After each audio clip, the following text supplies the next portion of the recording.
What is up, Rad Potential YouTube? Welcome to today's video. So, this is a rad formational video, but it's not on a Monday. And this video is courtesy of somebody who commented that they were going to go buy an Rx7 that didn't run, and the owner said it was the fuel pump, the age-old, the fuel pump quit working and my car quit running kind of deal. So, we're going to kind of address some things that I would do whenever I'm going to go buy a car that doesn't run. More specifically, a first generation Rx7 that doesn't run, okay? The same principles can be applied for your FCs, your FDs, etc., but I'm going to be using a first generation Rx7 as an example for where things are at on the car, okay? So, first things first that you need to do whenever you're going to buy a not running Mazda Rx7, or I guess, you know, any car in general, right? First things first, if it doesn't run and you get there, and we're just going to go ahead and start with, like, if it's been sitting and doesn't run and whatever. Make sure that the engine is not seized up, okay? So, on a rotary car like this, the front bolt on the crank is a 19 millimeter. You're going to grab that, you're going to put it on there, and you're going to try to turn over your engine. So you're going to see right here, this lovely engine turns over, okay? Forward, backward, the whole deal. Or you can grab the belt, much like I just did. So, if it turns over, and if you have a charged battery and you can crank it, the next step would be to pull a plug, a spark plug, out of the front and the rear, and make sure that you have 6 pulses, okay?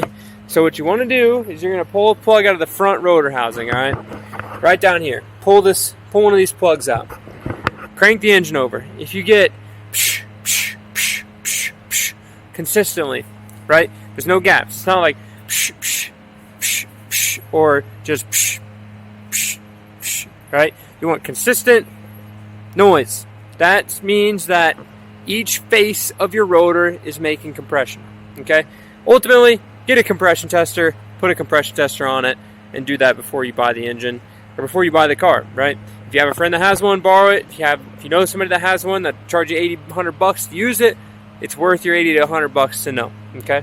So, the thing is basically doing a by-ear compression check, right? If you're missing a face, if you're down a face, you'll know at that exact moment, okay?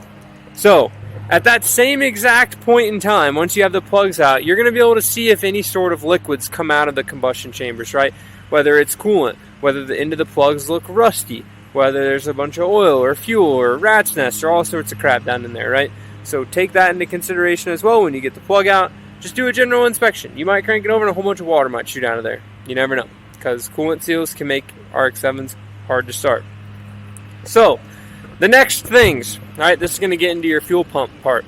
On a first generation Rx7, so 78, 79, and an 80, the fuel pump comes on all the time with the key.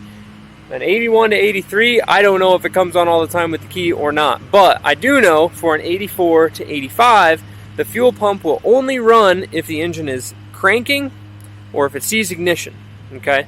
So, you won't just be able to turn the key on and see fuel coming out or hear the pump kick on. So, what you need to do on a 78 to 80, pull these 2 fuel lines right here. The bigger one is your feed to your Nicky carburetor. The smaller one is your return. Pull one of those fuel lines off, kick the pump on, see if you're getting fuel out of the tank. And even before you do that, you can pop the gas tank door open, give it a nice big sniff. If it doesn't smell like reasonable gasoline, it's probably cooked, okay?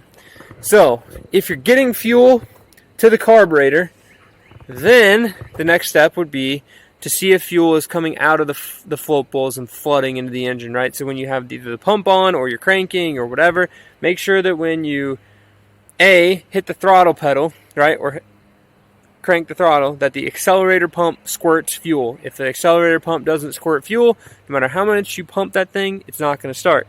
So, in addition to that, the bad part is that if your floats are stuck open, you could just have fuel pouring out of the venturis down into your engine. Thing to note, you're getting fuel now. Okay, so now you know, check for fuel. If any of that stuff, right, if you're not getting fuel, not getting whatever, if you got a little gallon gas jug, a cheap little $25 pump from O'Reilly's, you can jumper it to battery, send fuel to that engine, and probably get it to start. Okay, so the next thing, you got it cranking, you got fuel, let's check for spark.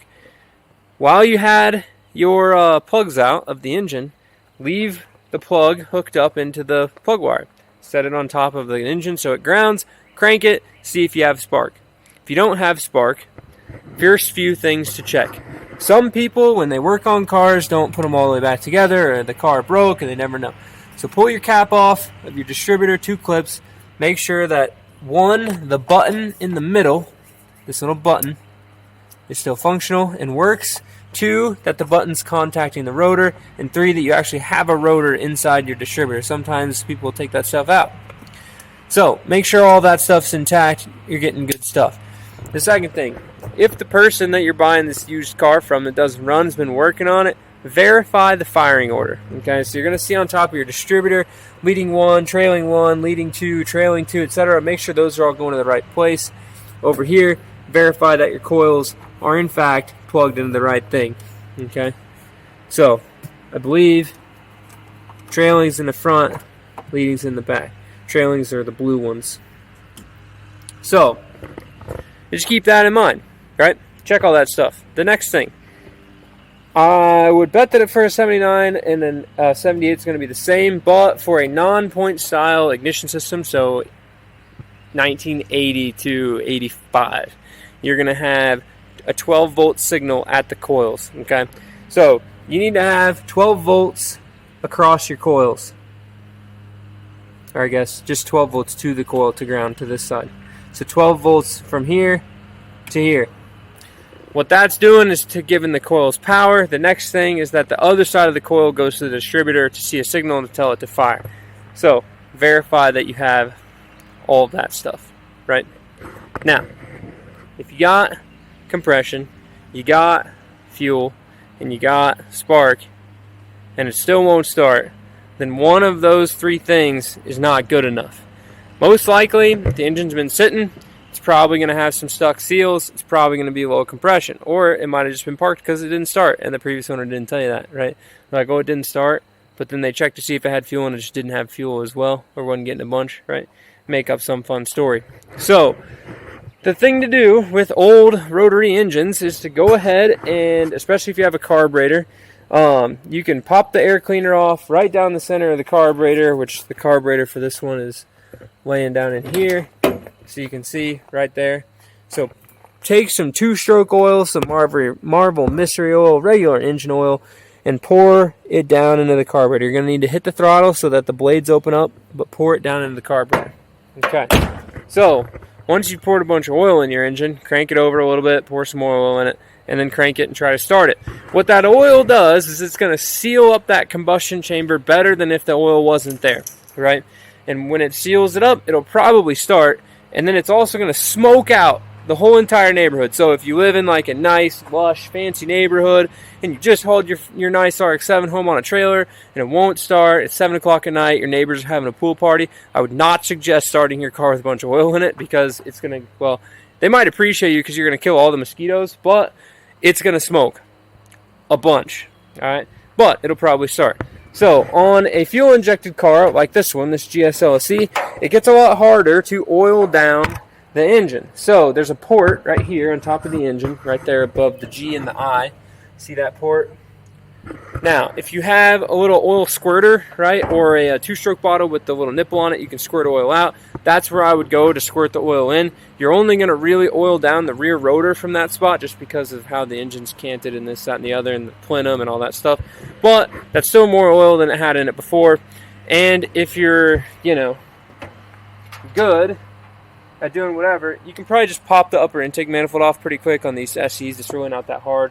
Throttle cable, some 12mm bolts, lift the thing off, pour a bunch of oil in it, put the thing back on. You might have a vacuum leak, but it might still run. So things to check, right?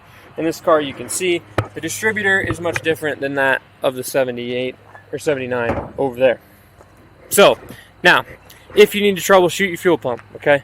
Fuel pump, I made a video on it. The fuel pump on your car is located right here, under the car. All right, there's a panel that comes off, the fuel pump's there.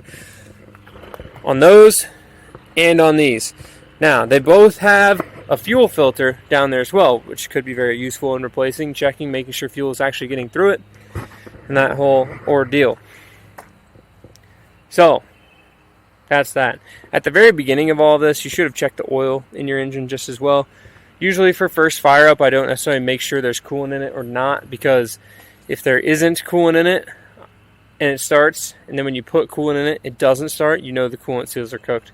So kind of a check I do is just to do it once and then make sure you're good, and then put the coolant in, and that basically, like, if it starts with no coolant, you know that it runs, every other variable works. If it doesn't start with coolant, you know that in that series of events, right, the coolant seals are going to give you an issue.